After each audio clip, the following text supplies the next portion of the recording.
Welcome back to another episode of Calm Mind, Better Results podcast. It's your host, Make-A-Wish here, back to bring you another one.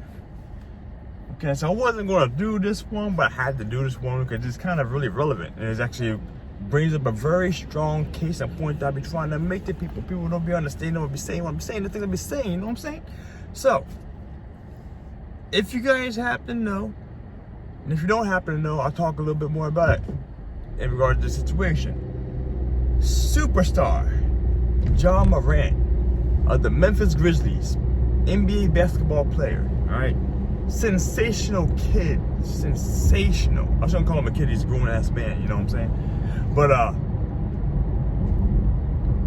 he has been recently suspended. Well, they're still pending the investigation upon this, but he is looking to be suspended again for a second offense of,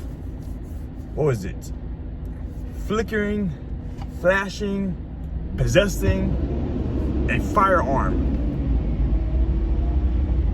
on social media.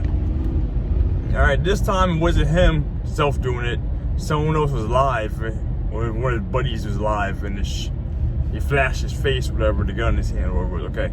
I didn't actually look at the video this time myself, but I was reading all about it this morning, like 5-6 hours ago, like 3 o'clock in the morning. But this is the second altercation. All right, the first time he did it, it was on his own social media account. He was, doing some things, and some things were happening. Some things were transpiring to go along with the situation itself. But the NBA has strong rules and regulations set in place for such behavior to not be tolerated. All right. So, like I said, if you guys were following the NBA playoffs or anything like that, he was right before the season started, for the postseason, the playoffs. He had gotten in a situation which ended up getting him suspended for 8 games. All right. He was already away from the team for a few games before that, so they kind of retrofitted those games missing to being part of suspension, all right? And he came back to play in the playoff series with against the Lakers. All that stuff happening, all right? They had forced him to participate in some kind of rehabilitational classes to actually try to correct his misbehaving in public and try to change his mindset for the better, all right? And then before he had gotten back into playing with the team, he had some interview stuff going on saying that he done fucked up, he did wrong, he wants to make some better choices for his life, make some better decisions for the team, and the team on and off the court, That's almost exactly what he said. Not verbatim, obviously, you know what I'm saying? But that was what he needed to do. He needed to get back on the team to play his game and get paid for doing his job he does, all right? But the issue with that, though, like I said, all that happening, all the stuff that happened. Okay, perfect. All that stuff happened there. It wasn't stuff that he was deciding to do for himself. The NBA said, if you want to return to play, you're going to have to do the stuff to actually satisfy our willingness to let you participate in the sport again, to do your job. And this is where all this big ramble 4-minute long story comes into play here. You cannot force someone to change. No one is going to change unless they want to change themselves. All right? He said all the good shit he had to say. I shouldn't even phrase it that way because I don't want to sound like I am saying that he didn't mean anything he said before, or that he's not willing to make any changes like that, or he was doing it in a just to get over and get paid again. You know what I'm saying? I'm not saying anything like that whatsoever. You read those lines from his actions for your own standards, But that's what ended up happening. In a situation, if you are trying to force someone to change, to do something that you want to do to make things better for how you want it to happen, let that be in your relationship with your spouse, boyfriend, girlfriend, your kids, your good friend or whatever who has, let's say, I'm not even gonna get situations, but anything of that nature, your coworker, your employee, your boss, your subordinate, whatever it is, wherever it is fits, you cannot force someone to make a change that they're not willing to change themselves. No matter what you want, no matter what you say to them, no matter how things happen, because in all honesty, you look at the numbers here. In this situation, my man missed out on like $4, $5, $6, $7, $800,000 for those 8 games that he missed, unpaid. Okay, $800,000, give or take. I'll fit the exact numbers. I think they said like 600,000, but I don't know. I'm not doing the numbers, not looking at the details for that information.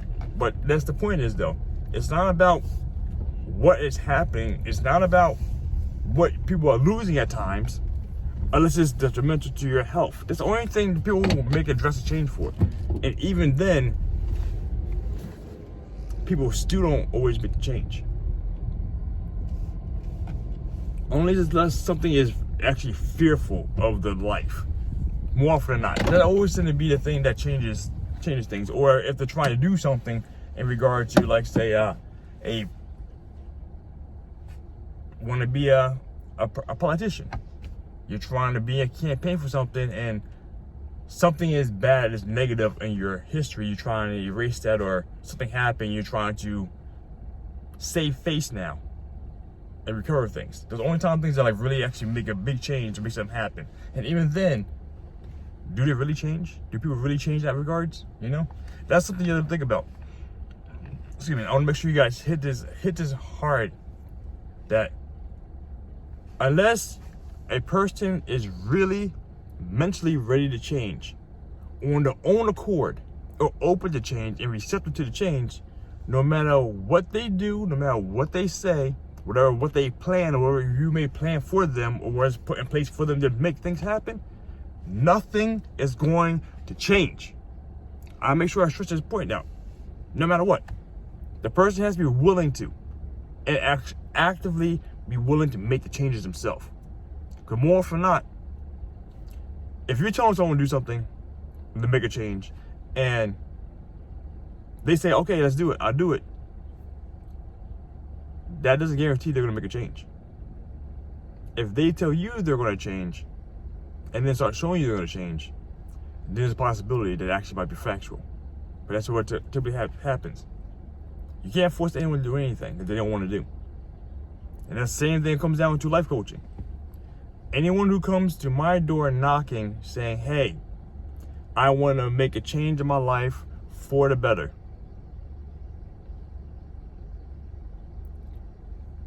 everyone wants things. Everyone wants a 6-pack of abs, you know what I'm saying?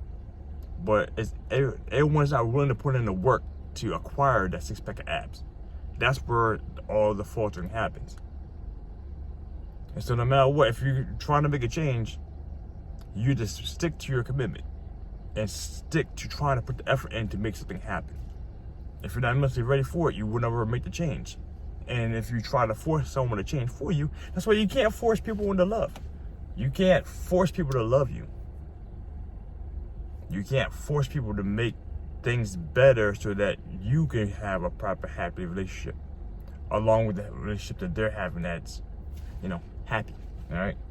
These things that, it's so vital. It's so vital that you understand this. Because people never change unless the desire for them to change outweighs this desire for them to stay the same. That's how it works. So that was a little quickie. I'm gonna leave it at that. I hope this sticks in with you, because this is a very vital, important one. We will change the world one person at a time, and that starts with you. Make a wish.